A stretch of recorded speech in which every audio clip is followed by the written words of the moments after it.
নমস্কাৰ বন্ধু বান্ধৱীসকল, মই উৎপল শইকীয়া স্বাগতম জনাইছোঁ মোৰ এক নতুন ভিডিঅ'লৈ। মই আজি এটা গান গাম।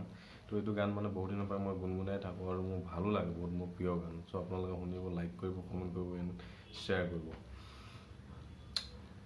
কবিতা কেনেকৈ লিখেনো বাৰু গান, লিখিবৰ মোৰ মন আছে শব্দবিহীন এটি গান।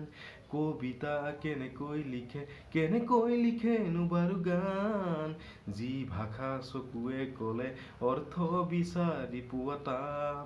ধন নালাগে, সোণ নালাগে, লাগে মাথো এটি সঁহাৰি। জোন নালাগে, তৰা নালাগে, লাগে মাথো এটি হাঁহি। সাধাৰণ মোৰ জীৱনত অসাধাৰণ সুখবাহী, কাগজৰ কবিতাবোৰে কিদৰেনো মন হৰে, কিদৰে